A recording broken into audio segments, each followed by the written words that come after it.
അപ്പോൾ കഴിഞ്ഞ വീഡിയോയിൽ നമ്മൾ പോയ ഗംഗമുത്തൂർ ഗ്രാമത്തിൽ നിന്നൊക്കെ ഇറങ്ങി മധുരയുടെ ഗ്രാമങ്ങളിലൂടെയുള്ള യാത്ര തുടരുകയാണ്. അപ്പോൾ തമിഴ്നാട്ടിലെ ഉൾഗ്രാമങ്ങളിലൊക്കെ വരുമ്പോൾ നമ്മൾ വളരെ കോമൺ ആയിട്ട് നമുക്ക് കാണാൻ പറ്റുന്ന ഒരു കാഴ്ചയാണ് ഈ ആട്ടുംപറ്റങ്ങൾ, വലിയ ആട്ടുംപറ്റങ്ങൾ പാടശേഖരങ്ങളുടെയൊക്കെ ഉള്ളിൽ ഇങ്ങനെ പുല്ല് മേയുന്നൊരു കാഴ്ച അല്ലേ. എന്നാൽ ഈ ഒരു കാഴ്ച നിങ്ങൾ നോക്കിയേ, ഇവിടെ ആട്ടുംപറ്റങ്ങൾക്ക് പകരമായിട്ട് കാലിക്കൂട്ടങ്ങളാണ്, പശുക്കളും കാളകളൊക്കെ. അപ്പോൾ അവരെ മേയ്ക്കാനായിട്ട് 1-2 പേരും ഇവിടെ വന്നിട്ടുണ്ട്. അവരുടെ ഒരു മേൽനോട്ടത്തിലാണ് അവർ നിന്ന് പുല്ല് മേയുന്നത് കേട്ടോ. ആ പാടശേഖരത്തിലെ ഉണങ്ങിയ പുല്ലും പച്ചപ്പുല്ലും എല്ലാം വളരെ ആസ്വദിച്ചാണ് അവർ കഴിക്കുന്നത്, കണ്ടില്ലേ. സംഗീതം പൊഴിച്ചുകൊണ്ടാണ് അവർ നടക്കുന്നത്. ചിലരുടെ കഴുത്തിലൊക്കെ വലിയ മണിയൊക്കെ കെട്ടിക്കൊടുത്തിട്ടുണ്ട്. അതിന് നല്ല രസമാണ് കേൾക്കാനായിട്ട്, ആ മണിനാഥമൊക്കെ ആയിട്ട് ഇവിടെ നിൽക്കാനായിട്ട്. ഒരുപാട് കാലിക്കൂട്ടങ്ങൾ. ഇത് ഓണർ എത്ര, ഇത് മൊത്തം എവിടെ ഇருக்கு? 800 മാടല്ലേ, 800ഓളം മാടുകളുണ്ട്. ഇതിങ്ങനെ ഓടിപ്പോവാതാ?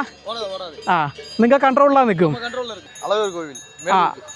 അളകാനല്ലൂർ അല്ലേ, അളകാനല്ലൂരിന് അടുത്തായിട്ടാണ് ഉള്ളത് കേട്ടോ. അളകാനല്ലൂർ അതായത് നമുക്കറിയാലോ ജല്ലിക്കെട്ട് അല്ലേ, ജല്ലിക്കെട്ട് നടക്കുന്ന ഒരു സ്ഥലമാണ്. ഇപ്പം അല്ല, ജല്ലിക്കെട്ട് ഏത് ടൈമിലാണ്? ഇപ്പം ടൈമല്ല. ഏത് ടൈമിലാണ് ഇവിടെ? ജനുവരി. പൊങ്കൽ ടൈമിലായിരിക്കും അല്ലേ. അപ്പോൾ ആ ഒരു ടൈമിലാണ് ശരിക്കും പറഞ്ഞാൽ ഈ അളകാനല്ലൂർ വന്നു കഴിഞ്ഞാൽ നമുക്ക് നല്ല കാഴ്ചകളൊക്കെ കിട്ടും.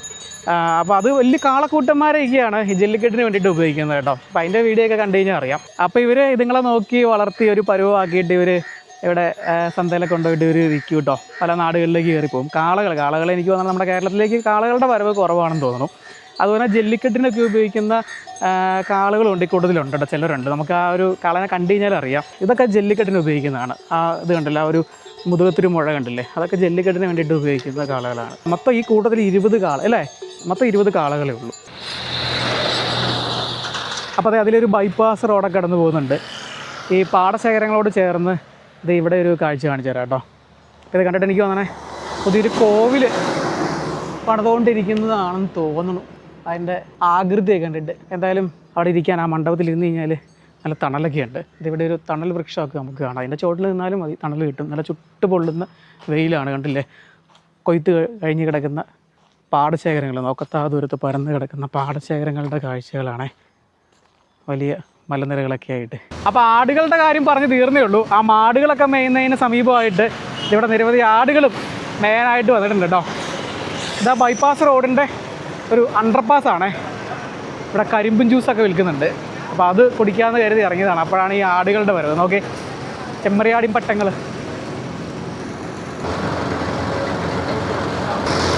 വെയിലത്തെ ദാഹിച്ചിട്ടാണെങ്കിൽ ഒരു രക്ഷയില്ല കേട്ടോ. എന്തായാലും ഇത് കണ്ടത് ഭാഗ്യം. ഇവിടെ നോക്കിയിട്ട് ഹോട്ടലുകളൊന്നും കാണുന്നില്ല കഴിക്കുന്ന ടൈം പോയിട്ട്. ഇത് എനിക്ക്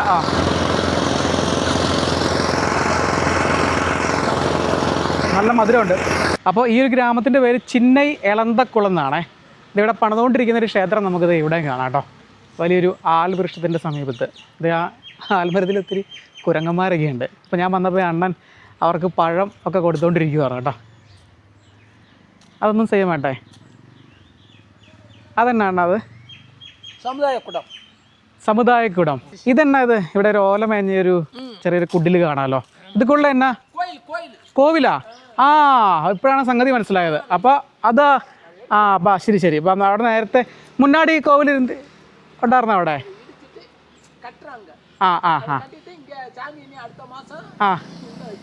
ഇപ്പോഴാണ് മനസ്സിലായത്. അതായത് നേരത്തെ അവിടെ ഒരു ക്ഷേത്രം ഉണ്ടായിരുന്നു കേട്ടോ. ഇപ്പോൾ ഇത് രണ്ടാമതായിട്ട് അത് കുറച്ച് വിപുലീകരിച്ച് പണിയുന്നതാണ്. അപ്പോൾ അവിടുത്തെ പ്രതിഷ്ഠ എടുത്തത് ഇതിനുള്ളിൽ വെച്ചേക്കുവാണേ. ഞാനത് പ്രതിഷ്ഠയൊന്നും കാണിക്കുന്നൊന്നുമില്ല കേട്ടോ. വിനായക കോവിലാണേ കണ്ടോ. അതിൻ്റെ പണി തീരാറായിട്ടില്ല. അത് കെട്ടിയതേ ഇത്ര ആയിട്ടുള്ളൂ കേട്ടോ. ഇനിയും ഒരുപാട് പണികൾ ബാക്കിയുണ്ട്. നല്ല തണൽ ആൽവൃക്ഷത്തിൻ്റെ ചോട്ടിലിരിക്കാനായിട്ട്. ഇങ്ങനെ ഒരു തറയൊക്കെ ഉണ്ട് കേട്ടോ. അപ്പോൾ ഈ ഗ്രാമത്തിലുള്ളവരൊക്കെ ഇവിടെ കുശലം പറയാനൊക്കെ ആയിട്ട് വന്ന് വിശ്രമിക്കുന്ന ഒരു ഇടം കൂടിയാണ്. അണ്ണാ ഇവിടെ പേര്? മരുതുപാണ്ടി. അപ്പോൾ ഈ റോഡിനോട് ചേർന്നത് ഈ കാണുന്നതൊക്കെ ഈ ഗ്രാമത്തിലെ വീടുകളാണ് കേട്ടോ. ചെറിയ വീടുകൾ കണ്ടില്ലേ, ഓല വെച്ച് മറച്ചേക്കുന്നത്. അതുപോലെ തന്നെ ഇവിടെ നമുക്കൊരു വീട് കാണാം, കട്ട കൊണ്ട് കെട്ടിയിട്ട് ആസ്പെറ്റോസ് മേഞ്ഞേക്കുന്നൊരു വീട്. ഇവിടെ ഒരു കടയുണ്ട്. ഞാൻ ഈ കട അന്വേഷിച്ചാണ് വന്നത്. അപ്പോൾ അണ്ണൻ പറഞ്ഞു അവിടെ കടയിൽ നിന്ന് പഴമോ ബിസ്ക്കറ്റ് എന്തെങ്കിലും വാങ്ങിച്ചുകൊണ്ട് വരാമോ, ആ കുരങ്ങന്മാർക്ക് കൊടുക്കാനാണ്. പഴമൊന്നും ഇല്ലാന്ന് തോന്നുന്നു. വളരെ ചെറിയ കട, ആരും ഇല്ലേ കടയിൽ. കുറച്ച് മിഠായി ഭരണികളൊക്കെ ഉണ്ട്. അണ്ണൻ എന്തൊക്കെ എടുത്തുകൊണ്ട് വരുന്നുണ്ട്. ഞാനിപ്പം വന്നപ്പോൾ ആദ്യം കണ്ട കാഴ്ചയായിരുന്നു. അണ്ണൻ പഴം ഒക്കെ അവർക്ക് കൊടുക്കുമായിരുന്നു. അപ്പോൾ അത് തീർന്നിട്ട് അവർ വീണ്ടും എന്തെങ്കിലും കിട്ടുമെന്ന് അറിയാനായിട്ട് ആ മരത്തിൽ നിന്ന് എല്ലാവരും താഴേക്ക് നോക്കുന്നുണ്ട്. കണ്ടതേ അണ്ണൻ വീണ്ടും എന്തോ കൊണ്ടുവന്നു കേട്ടോ. മാങ്ങാപ്പഴമാണോ കൊണ്ട് അവരെ വിളിക്കുന്ന നോക്കിയാൽ ഇങ്ങനെ സദാസമയം ഇങ്ങനെ ഇവരെ തീറ്റിക്കൊണ്ടിരിക്കുകയെന്ന് തോന്നണേ. ഇതാ കൊടുക്കുങ്കോ.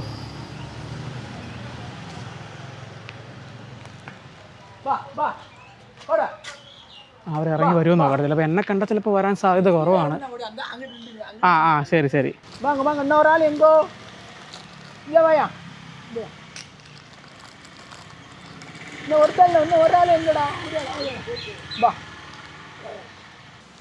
வாழைப்பழம் போய் ஒரு சீப்பு வீட்டிலேருந்து கொண்டாந்து கொடுத்தேன், திண்டுச்சு, இவனுக்குள்ளேயே வளைஞ்சி கூப்பிடவும் ஓடி வந்துச்சு. ஓடியா ഇങ്ങനെ 2 പേര് മട്ടുന്താ ഇങ്ങ 3 പേര് അധികം പേരൊന്നുമില്ല കേട്ടോ. ഞാൻ അധികം പേരുണ്ടെന്ന് പറഞ്ഞെങ്കിലും ആകെ 3 പേരേ ഉള്ളൂ എന്ന് പറഞ്ഞു. അവിടെ സ്ഥിരമായിട്ട്, അതായത് ഈ തീറ്റ കഴിക്കാനായിട്ട് വരുന്നവർ, ഇവർ സ്ഥിരം വരുന്നവരാണ്. അവർക്ക് കറക്റ്റ് അറിയാം അണ്ണൻ കൊടുക്കുമെന്ന്.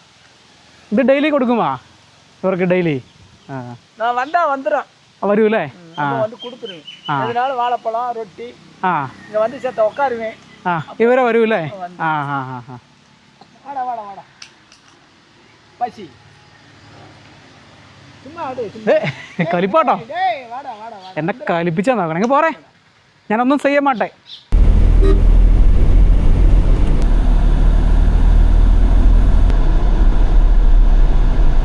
അപ്പോൾ അതെ, നമ്മളിപ്പോൾ നിന്ന് ആ ഒരു ഗ്രാമത്തിന് സമീപമായിട്ടുള്ള ചെറിയൊരു ഗ്രാമമാണ്. ഇവിടെ കരിമ്പാണ് പ്രധാനമായിട്ടും കൃഷി ചെയ്തിരിക്കുന്നത്. കണ്ടില്ലേ, കരിമ്പ് പാടങ്ങൾ കണ്ടോ.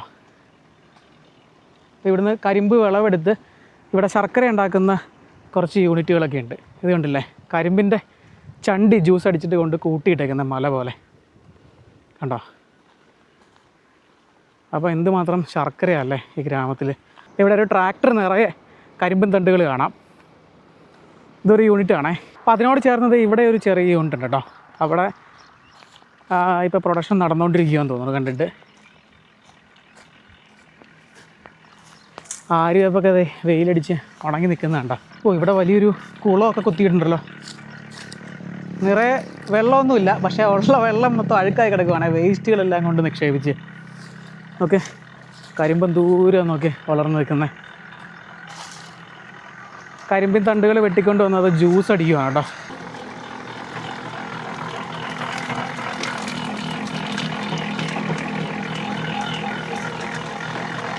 ഈ കരിമ്പിങ്ങനെ തൊലിയൊന്നും കളയാതെയാണ് എടുത്തു വയ്ക്കുന്നത്. കണ്ടില്ലേ, വെട്ടിക്കൊണ്ട് അതുപോലെ വന്ന് കൊണ്ടുവന്ന് ആ മെഷീനിലേക്ക് ഇറക്കി വയ്ക്കുകയാണ്.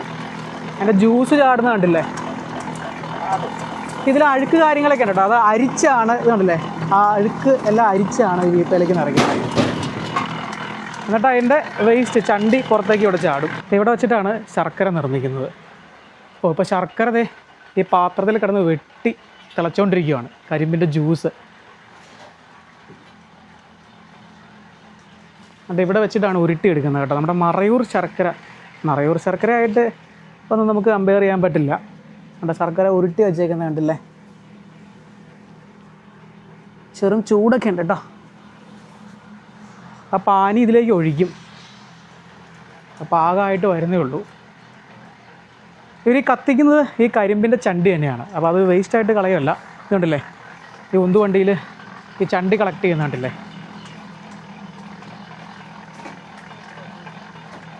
അതാണ് ഇന്ധനം. എന്നാ ശർക്കര കിലോ എവളോ കൊടുക്കില്ല, എങ്കിലൊന്നും കൊടുക്കില്ല. അപ്പോൾ ശർക്കര ഉണ്ടാക്കുന്നത് അത്ര പുതുമയുള്ള കാഴ്ചയൊന്നുമല്ല. ഇതുവഴി പോയ സ്ഥിതിക്ക് ജസ്റ്റ് ഒന്ന് ഇറങ്ങി കേട്ടോ. അപ്പോൾ അതിൻ്റെ പണിയൊക്കെ പൂർത്തിയാവണമെന്നുണ്ടല്ലോ. ശർക്കരയൊക്കെ ഉരുട്ടിയെടുക്കുന്നത് കാണുന്നുണ്ടെങ്കിൽ കുറേ നേരം അവിടെ നിൽക്കേണ്ടി വരും. അപ്പോൾ ഈ ഗ്രാമത്തിൻ്റെ പേര് ഒത്തുപട്ടി എന്നാണേ. അപ്പോൾ നമ്മുടെ കർണാടക യാത്രയിൽ അവിടെ ഒരു ഗ്രാമത്തിൽ പോയിട്ട് ഇങ്ങനെ ശർക്കരയൊക്കെ ഉണ്ടാക്കുന്നത്, വെല്ലം നിർമ്മിക്കുന്നത് കാണിച്ചു തന്നതല്ലേ. അപ്പോൾ അതേ സെയിം പ്രോസസ്സിൽ തന്നെയാണ് ഈ ശർക്കര ഉണ്ടാക്കുന്നത് കേട്ടോ. വലിയ പുതുമയുള്ള കാഴ്ചകളൊന്നുമല്ല, നമ്മൾ ഓൾറെഡി ചെയ്തിട്ടുണ്ട്, അതുകൊണ്ടാണ്. പിന്നെ അതുമല്ല, ഒത്തിരി ടൈം നിൽക്കണം അവിടെ അതിൻ്റെ കംപ്ലീറ്റ് കാഴ്ചകൾ കാണണമെന്നുണ്ടെങ്കിൽ. നമുക്ക് അത്രയും സമയം സ്പെൻഡ് ചെയ്യാനില്ല. അപ്പോൾ തിരിച്ച് മധുര ലക്ഷ്യമാക്കിയാണ് ഈ പോയിക്കൊണ്ടിരിക്കുന്നത് കേട്ടോ. ഇതെല്ലാം നമ്മൾ ഈ പോയിക്കൊണ്ടിരിക്കുന്നത്, ഈ ഓടിക്കൊണ്ടിരിക്കുന്നത് ഉൾഗ്രാമങ്ങളിലൂടെയാണേ. തമിഴ്നാട്ടിലിങ്ങനെയാണ്, ഒരു വില്ലേജ് കഴിഞ്ഞ് കഴിഞ്ഞാൽ അധികം ദൂരമൊന്നും പോകണ്ട, അടുത്ത വില്ലേജ് എത്തും. അടുത്തടുത്തായിട്ടാണ് ഓരോ വില്ലേജുകൾ. ഈ സ്ഥലപ്പേര് ഇപ്പോൾ ഓരോ കിലോമീറ്റർ അനുസരിച്ച് ഇങ്ങനെ സ്ഥലങ്ങൾ മാറിക്കൊണ്ടിരിക്കും, ഓരോരോ ഗ്രാമങ്ങൾ വരും.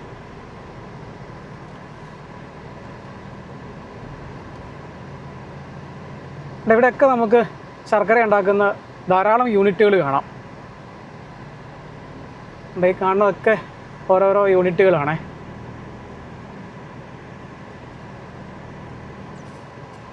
അപ്പോൾ നമ്മളങ്ങനെ അവിടുന്ന് വീണ്ടും കുറച്ച് ദൂരം യാത്ര ചെയ്ത് ഇപ്പം കീളക്കുയിൽക്കുടി എന്ന ഗ്രാമത്തിലേക്കാണ് എത്തിയിരിക്കുന്നത് കേട്ടോ.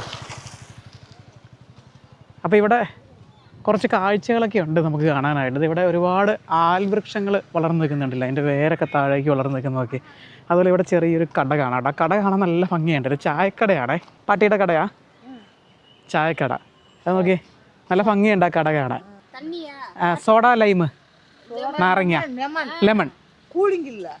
കൂളിംഗ് വേണ്ട, തണുപ്പില്ല കേട്ടോ. ഇവിടെ ഫ്രിഡ്ജൊന്നുമില്ല. ഒരു തനി നാടൻ കടയാണേ. എത്ര വർഷമാச்சு இந்த கடை? 35 വർഷം. പാട്ടിയുടെ വീട് എന്താ ഗ്രാമത്തിലോ?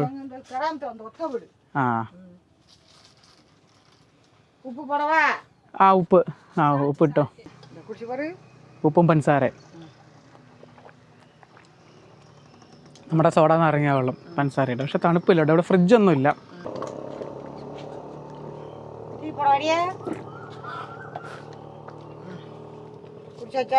കുടിച്ചേച്ച് എവളോ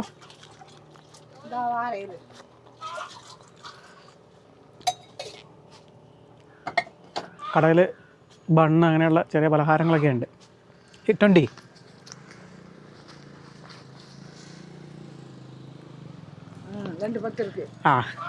ശരി, നമ്മളെ പോയിട്ട് വരാം.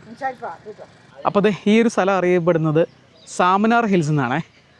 ഇതിവിടെ വലിയൊരു മലയുണ്ട് കേട്ടോ, വലിയൊരു പാറയാണ്. അപ്പോൾ അതിൻ്റെ മുകളിൽ പോയി അവിടുത്തെ നമുക്ക് കാഴ്ചകളൊക്കെ കാണണം. ഇവിടെ താഴെയായിട്ട് ഇവിടെ ഒരു കോവിലുണ്ട്. അതിൻ്റെ മുകളിൽ കോവിലൊന്നുമില്ല, അതായത് ആ പാറയുടെ മുകളിൽ. പക്ഷേ ഇവിടെ നമുക്കൊരു ഗുഹയൊക്കെ കാണാനായിട്ടുണ്ട് കേട്ടോ. ഇവിടെ വെച്ച് ഞാൻ ഒരു അക്കേനെ പരിചയപ്പെട്ടു. നമ്മുടെ ഇവിടെ മുകളിലേക്ക് ആ സ്ഥലം കാണിച്ചു തരാനായിട്ട് വരാമെന്ന് പറഞ്ഞു കേട്ടോ. ആ മലയുടെ മുകളിലേക്ക് പോകാനായിട്ട് ഇവിടെ സ്റ്റെപ്പുകളൊക്കെ ഉണ്ട് കേട്ടോ. കുറച്ചുകൂടെ ഒന്ന് വെയിലാറട്ടെ. ഇതൊക്കെ ഈ കോവിൽ കാണാൻ നല്ല ഭംഗിയാണ്. അതിൻ്റെ പുറമേ കണ്ടില്ലേ കുറേ രൂപങ്ങളൊക്കെ. അപ്പോൾ ലൈറ്റ് അവിടെ നിന്നായിരുന്നെങ്കിൽ നമുക്ക് ഈ രൂപങ്ങളൊക്കെ കാണാൻ നല്ല ഭംഗിയായിരുന്നു. അപ്പോൾ അതിൻ്റെ നമ്മുടെ നേരെ ഓപ്പോസിറ്റാണ് ലൈറ്റ്. ഈ കോവിലിൻ്റെ മുന്നിലായിട്ട് ഇവിടെ വലിയൊരു താമരപ്പൊയ്കയുണ്ടേ, നിറയെ താമരപ്പൂക്കളൊക്കെ ആയിട്ട്. ഇപ്പോൾ പൂക്കൾ കുറവാണ്, ഇലകളാണ് കൂടുതലും കണ്ടോ. അതിൻ്റെ കരയിൽ നോക്കി വലിയ വൃക്ഷങ്ങൾ, ആൽവൃക്ഷങ്ങളും അതുപോലെ ആര്യവേപ്പിൻ്റെ വലിയ മരങ്ങളൊക്കെ കാണാം നമുക്ക്. ഇത് മേലെ കയറുന്ന ടൈം എടുക്കുക, ടൈമിങ് ഒന്നും പ്രോബ്ലം ഇല്ല, എപ്പോൾ വെള്ളം പോവാം. നമ്മുടെ പേര് മീന, ഇങ്കത്താണ്. ഇതാ കറുപ്പസ്വാമി കോവില്. അപ്പോൾ ഇതാ അയ്യനാർ. അത് അയ്യനാർ, ഇത് കറുപ്പസ്വാമി. ഇത് മധുര ടൗണിൽ നിന്ന് ഏകദേശം 10 കിലോമീറ്റർ ദൂരത്തിലാണ് സ്ഥിതി ചെയ്യുന്നത് കേട്ടോ. മേലെ കയറണമാ. എന്താ മലയുടെ നിരവധി പാറക്കൂട്ടങ്ങളാണ്. പാറക്കൂട്ടങ്ങളോട് ചേർന്ന് ഇവിടെ എങ്ങും കാണാൻ സാധിക്കുന്ന ആൽവൃക്ഷങ്ങളാണ്, കണ്ടില്ലേ. അപ്പോൾ അതിങ്ങനെ കുറേ ദൂരം നടക്കാനുണ്ട് കേട്ടോ നമുക്ക്. മേലെയാ? സ്റ്റെപ്പുണ്ട് മേളിൽ പോകാനായിട്ട്. ഇനിയും വെളി പോകണമാ? അപ്പം അങ്ങേന്ന് വഴി ഇരിക്കാ? അത് വേറെ? ഗുഹ ഈ വഴി ഇന്ത വഴിയാ? ശരി ശരി. അപ്പോൾ ഈ സാമനാർ ഹിൽസ് എന്ന് പറയുന്നത് ജൈന മതമായിട്ട് ഒരുപാട് ചരിത്രങ്ങളൊക്കെ ഉള്ളൊരു സ്ഥലമാണ് കേട്ടോ. ഇവിടെ ഈ കയറുന്നിടത്തെ ഇങ്ങനെ ഒരു കെട്ടിടമുണ്ടേ. അപ്പോൾ ഇത് ഞാൻ വിചാരിച്ച ടിക്കറ്റ് എടുക്കണ ഒരു സ്ഥലമായിരിക്കും. പക്ഷേ ഇവിടെ ടിക്കറ്റൊന്നും, എല്ലാം ഫ്രീ ആട്ടോ ഇവിടെ. അന്ന് ടിക്കറ്റൊന്നും വേണ്ട. ഇത് സെക്യൂരിറ്റി റൂമാണ്. ഈ മുകളിലൊക്കെ പോകുന്നവരുടെ സേഫ്റ്റിക്ക് വേണ്ടിയിട്ട് ഒരു സെക്യൂരിറ്റിനെ നിയമിച്ചിട്ടുണ്ട്. പക്ഷേ ഇന്ന് ആളില്ല. ആർക്കിയോളജിക്കൽ സർവേ ഓഫ് ഇന്ത്യയുടെ സൈറ്റാണിത്. അതിൻ്റെ കാര്യങ്ങളൊക്കെ, അതിനെക്കുറിച്ചുള്ളതൊക്കെ ഇവിടെ എഴുതി വെച്ചിട്ടുണ്ട്. ഇതൊക്കെ പാറകൾ നോക്കി, വലിയ പാറകൾ. അപ്പോൾ അങ്ങ് എത്ര വരെ സ്റ്റെപ്പുകളുണ്ടെന്ന് തോന്നുന്നു. ആരുമില്ല കേട്ടോ. അത് സൈലൻ്റ് ആയിട്ടൊരു സ്ഥലം. അധികം ആരും വരില്ല. வந்து பார்த்துட்டு சாமி விட்டுட்டு கீழே இறங்கிடுவாங்க. அதிகமாக வரமாட்டாங்க. அதிகமானா மேலே தான் ஏறி போவாங்க. ഓക്കെ. അപ്പോൾ ആ പാറയുടെ മേളിൽ ആ സ്റ്റെപ്പ് കാണിച്ചിരുന്നില്ലേ, അപ്പോൾ അതിലെയാണ് കൂടുതൽ പേരും പോകുന്നത്. ഇവിടെ അധികം പേര് വരില്ല എന്നാണ് പറഞ്ഞത് കേട്ടോ. നോക്കി പാറകളുടെയൊക്കെ വലിപ്പം കണ്ടോ. വിശേഷ നാൾക്ക് அதிகமாக வருவாங்க. വിശേഷം ഇപ്പം ആടി മാസം വരും. ആടി മാസം அந்த வெள்ளி போய் அடுத்த வெள்ளி. അതെ അല്ലേ. ശരി. വലിയൊരു കുന്നിൻ്റെ മേളിലേക്കാണ് നമ്മൾ ഈ സ്റ്റെപ്പ് വഴി കയറിക്കൊണ്ടിരിക്കുന്നത്. അങ്ങനത്തെ മേളിലേക്ക് എത്തിയിരിക്കുകയാണേ. കണ്ടോ, മേളിലൊരു ശില്പം, ഒരു റിലീഫ് വർക്ക് കൊത്തി വെച്ചേക്കുന്നത്. അത് ഈ ജൈനമതത്തിൻ്റെ തീർത്ഥങ്കരനെയാണ് അവിടെ കൊത്തി വെച്ചേക്കുന്നത്. ഓ, അപ്പോൾ ഇതാണ് ഗുഹ. അപ്പോൾ ഈ ഗുഹയിൽ നമുക്ക് കണ്ടോ ഇവിടെയും കാണാം വർക്കുകൾ കണ്ടില്ലേ, തീർത്ഥങ്കരന്മാരുടെ ജൈനമതത്തിനോട് അനുബന്ധിച്ചിട്ടുള്ള ജൈനമതത്തിൻ്റെ ചരിത്രങ്ങളൊക്കെ ഉള്ള ഒരു സ്ഥലമാണ് കേട്ടോ. അവിടെ അത്രയും ഭാഗത്ത് ഇങ്ങനെ കൊത്തി വെച്ചേക്കുന്നുണ്ടല്ലേ.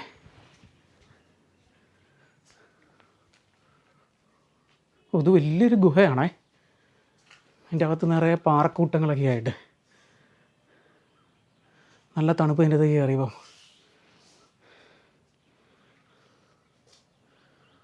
അതിൻ്റെ മേളിൽ ഒരു ഗുഹയുണ്ടെന്നാണ് പറഞ്ഞത്.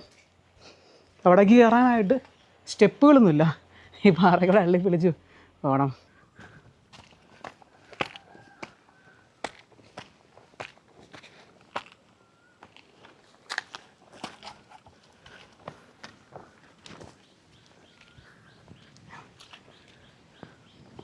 കണ്ടോ ഇവിടെയും അത്തരത്തിലൊരു ഗുഹ.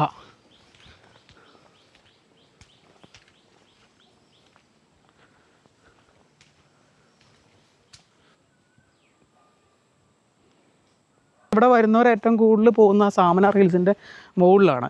അവിടെ കോവിലൊന്നുമില്ല. അവിടെ മേളിൽ എന്നാ ഇருக்கு? വിളക്ക് തൂണ് മട്ടും. അപ്പം കോവില താഴെ ഉള്ളത് മാത്രമേ ഉള്ളൂ. ബാക്കി ഈ കാണുന്നതൊക്കെ ജൈനമതമായിട്ട് ബന്ധപ്പെട്ട കാഴ്ചകളാണ് നമ്മൾ കാണുന്നത്. ഇവിടെ അങ്ങനെ പ്രത്യേകിച്ച് അധികം കാണാനൊന്നുമില്ല. പക്ഷേ അതിൻ്റെ ഒരു ചരിത്രത്തിലേക്ക് പോയി കഴിഞ്ഞാലാണ് നമുക്ക് ഈ ഒരു സ്ഥലത്തിൻ്റെ പ്രാധാന്യം മനസ്സിലാകുന്നത് കേട്ടോ.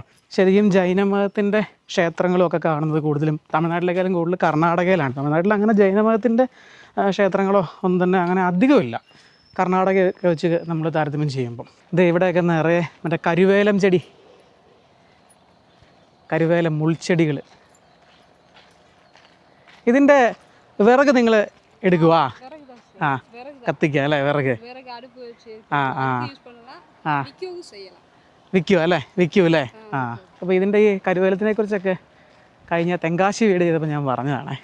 ശരിക്കും പറഞ്ഞാൽ ഇവരിത് വെട്ടിക്കളഞ്ഞുകൊണ്ടിരിക്കുകയാണ് തമിഴ്നാട്ടിൽ. ഭയങ്കര ഉപദ്രവമാണ്. കാര്യം പറഞ്ഞാൽ നല്ല വിറക് കിട്ടുമെങ്കിലും നല്ലൊരു സ്ഥലമാണ്, നമുക്ക് സമയമൊക്കെ ചിലവഴിക്കാൻ പറ്റുന്ന ഒത്തിരി തണലൊക്കെ ഉണ്ട്. അക്ക ഒരു സൂഡ ടീ കൊട്. ടീ സാപ്പിട്. ആ, ഒരു ടീ കൊട്.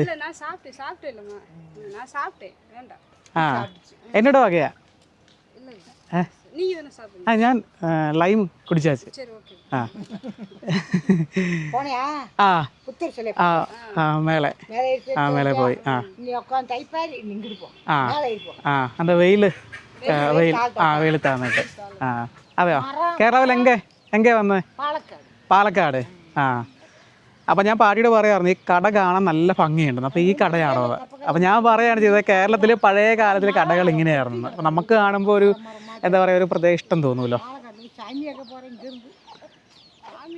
പാലക്കാട് ആരെങ്കിലും ഇരിക്കാ നിങ്ങടെ? സ്വന്തം ആരാ? ഇല്ല.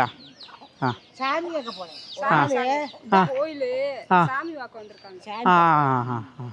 അപ്പോൾ ഒക്കെ വീട്ടിൽ പോവാ. അപ്പോൾ ശരി, എങ്ക பார்த்தതിന് ரொம்ப സന്തോഷം. ഓക്കെ. ആ,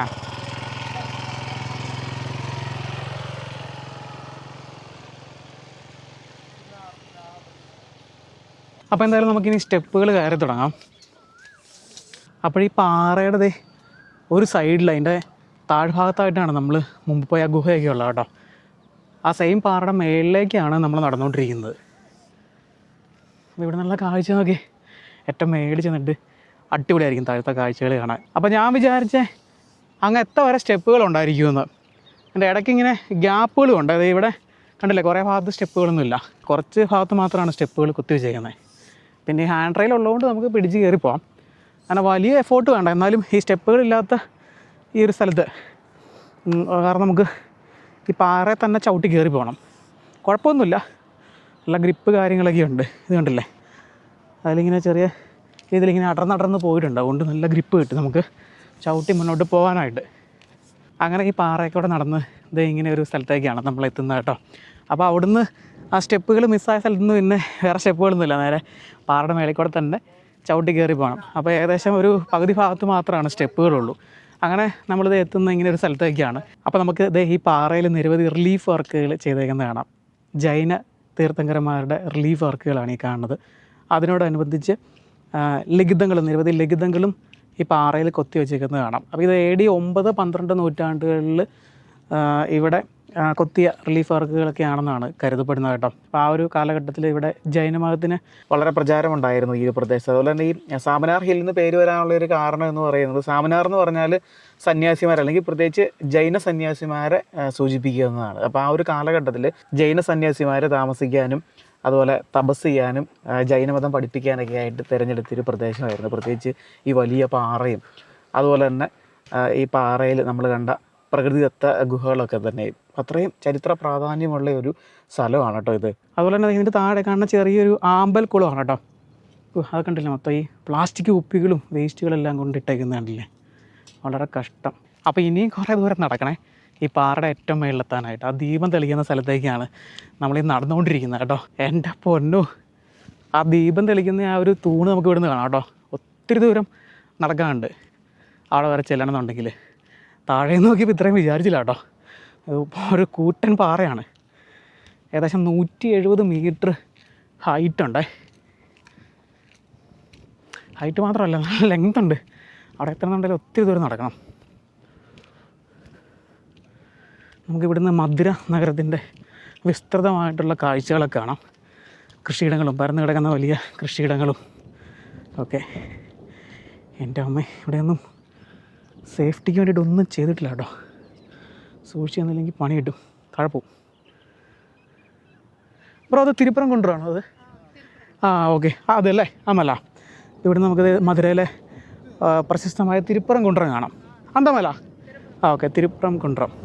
അതിൻ്റെ മേലൊരു ക്ഷേത്രമൊക്കെ ഉണ്ട്. ഇതിൻ്റെ ഹൈറ്റ് എന്ന് പറഞ്ഞാൽ ഒരു രക്ഷയില്ല കേട്ടോ. താഴേക്ക് പോകുമ്പോൾ തല കറങ്ങും. അപ്പോൾ അതെ, നമ്മൾ ആ താഴെയാണ് പോയത്. ആ ഗുഹ കണ്ടില്ലായിരുന്നോ? അപ്പോൾ ഇതിൻ്റെ ഒരു സൈഡിലായിട്ടാണ്, ഒരുപാട് ഉയരത്തിലാണ് ഈ പാറയുള്ളത് കേട്ടോ. എൻ്റെ പൊന്നോ, നല്ല കാറ്റും വീശുന്നുണ്ട്. നല്ല ശക്തിയായിട്ട് കാറ്റ് വീശുന്ന സമയത്തൊക്കെ അവിടെയൊക്കെ പോയി നിൽക്കാൻ പോലും പറ്റില്ല. നമ്മളെ പറത്തി താഴെ കൊണ്ടുപോകും. പട്ടം പറക്കുന്ന പോലെ അങ്ങ് പറന്നു പോകും. അപ്പോൾ ഈ മലയിൽ വന്നിട്ട് ഇവിടെ വന്നില്ലെങ്കിൽ നമുക്ക് അത് വലിയ നഷ്ടമാവും കേട്ടോ. ഇവിടെയാണ് എത്തേണ്ടത്. അപ്പോൾ ഇവിടെ നിന്നുള്ള വ്യൂ എൻ്റെ അമ്മ ഒന്നും പറയാനില്ല കേട്ടോ. 360 വ്യൂ. ഇവിടെ 2 പേര് ഇരിക്കുന്നുണ്ട്. അപ്പോൾ ഈ തൂണിലാണ് ദീപം തെളിയിക്കുന്നത്. എൻ്റെ അമ്മ, കാറ്റ് അതിശക്തമായിട്ടാണ് കാറ്റ് വീശുന്നത്. ഒരു കൽത്തൂണ്, ഇതിൻ്റെ മുകളിൽ ദീപം കത്തിച്ച് വയ്ക്കും. അടിപൊളി കാഴ്ചകളാണ്. പക്ഷേ ലൈറ്റൊക്കെ പോയി തുടങ്ങി കേട്ടോ. കൊള്ളാം. എന്തോരം കെട്ടിടങ്ങളാണെന്ന് നോക്കി, ഇങ്ങനെ കൂണ് മുളച്ച് നിൽക്കുന്ന പോലെ. കയറി വരുന്നതിനേക്കാളും കുറച്ച് ടഫാണ് ഇറങ്ങാനായിട്ട്. നമ്മളത്ര എഫോർട്ട് എടുത്ത് മേളിലേക്ക് കയറിയിട്ട് പിന്നെ തിരിച്ചിറങ്ങുമ്പോഴേ കാലിന് ചെറിയൊരു പിടുത്തമുണ്ട്. അപ്പോൾ നമ്മൾ പോയ സാമനാർ ഹിൽസ് ഏറ്റവും ടോപ്പിൽ നിന്നാണ് ഇറങ്ങി വന്നത് കേട്ടോ. വലിയൊരു മല, വലിയൊരു പാറ എന്ന് പറയാം അല്ലേ. അതിൻ്റെ ചുറ്റിനുമായിട്ട് ഒരുപാട് പാറക്കൂട്ടങ്ങളൊക്കെ ആയിട്ട്. അപ്പോൾ ലൈറ്റ് പോയി തുടങ്ങിയതുകൊണ്ടാണ് അവിടുന്ന് പെട്ടെന്ന് താഴേക്ക് ഇറങ്ങി പോകുന്നത് കേട്ടോ. അപ്പോൾ നേരം ഇരുട്ടി തുടങ്ങി. ഇനി ടൗണിൽ എവിടെയെങ്കിലും പോയി റൂം എടുക്കണം, നല്ലപോലെ വിശ്രമിക്കണം. വീണ്ടും നാളെ രാവിലെ തന്നെ പുതിയ കാഴ്ചകളിലേക്ക് ഇറങ്ങണം. അതൊക്കെയാണ് പ്ലാനിങ്. ഇവിടെ സന്ധ്യയായപ്പം പശുവിനെയൊക്കെ അഴിച്ച് വീടുകളിലേക്ക് പോകുന്നവരെ കാണാം. ഈ ഗ്രാമത്തിലേക്കൊക്കെ ബസ് സർവീസ് ഉണ്ട്. ഞാൻ ശ്രദ്ധിച്ചൊരു കാര്യമാണ്, ഈ തമിഴ്നാട്ടിലെ ഏതൊരു ഉൾഗ്രാമം ആയിക്കോട്ടെ അവിടേക്കൊക്കെ നല്ല കണക്ടിവിറ്റി, അതായത് സർക്കാർ തന്നെ അവരുടെ ബസ്സുകൾ സർവീസ് നടത്തുന്നുണ്ട് കേട്ടോ. നല്ല കണക്ടിവിറ്റി ഉണ്ട്. ഇല്ലാത്ത സ്ഥലത്തേക്കാണെന്നുണ്ടെങ്കിൽ ഷെയർ ഓട്ടോ പോലെയുള്ള സംവിധാനങ്ങളൊക്കെ ഉണ്ട്. അപ്പോൾ നമ്മുടെ മധുര ഗ്രാമങ്ങളിലൂടെയുള്ള യാത്ര തുടരുകയാണ് കേട്ടോ.